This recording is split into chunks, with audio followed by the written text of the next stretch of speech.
ମୋ ବୋଉ ତ ଯୁଆଡ଼େ ଗଲେ ଖାଲି ମୋ ଉପରେ ରାଗିଲେ ଆଉ। ଘରେ ରହିଲେ ରାଗୁଥିଲେ, ଏଠି ଗାଁକୁ ଆସିଲା ପରେ ବି ରାଗୁଛନ୍ତି। କଥା ନ ମାନିଲେ ମୁଁ ରାଗିବି।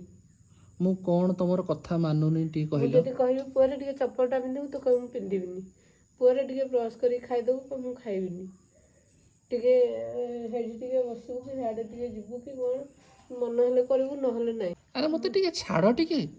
ଏମିତି ମୋ ପଛରେ ଜନ୍ତା ଭଳିଆ ଲାଗିଲେ କ'ଣ ହବ? ମାନେ ବଡ଼ ହେବାକୁ ଛାଡ଼ିବି? ଆଉ ହଉ ତ ହଉନୁ। ହଉନି ମତେ ଏମିତି ପୁଣି କରେଇଲେ ମତେ ସିନା ଖୋଜୁଛୁ? ହେବି। ହଁ ମୁଁ ତ ତମକୁ ଖାଲି ଖୋଜୁଛି ଆଉ। ହଁ ଖୋଜୁଛୁ। କହୁନ ତମ କାନି ଧରି ଖାଲି ବୁଲୁଥିବି। କାନିଟା ଏବେ ଟିକେ ଛାଡ଼ିଛୁ, ତଥାପି ଖୋଜୁଛୁ। ହୁଁ ହଁ ହଉ ହଉ ଠିକ୍ ଅଛି, ମୁଁ ତମ କାନି ଆଜିଠୁ ଛାଡ଼ିଲି। ଆଜିଠୁ ଚାଲିଲି ମୋ ସ୍ତ୍ରୀ ପାଖକୁ। ତମ କାନିଟା ଟିକେ ବଢ଼େଇଦେଲ, ମୁଁ ତମ କାନିଟା ଟିକେ ଧରିବି। ଚାଲ ତମେ ଆଗେ ଆଗେ ଚାଲ, ମୁଁ ତମ ପଛେ ପଛେ ଚାଲୁଛି। ନାଇଁ ନାଇଁ, କେତେବେଳେ କାହା କାନି ଧରିବା ଦରକାର ନାହିଁ। ନିଜ ହିସାବରେ ଚାଲ, ମାନେ କଥା ଶୁଣିବ କିନ୍ତୁ ଚାଲିବ ନିଜ ହିସାବରେ।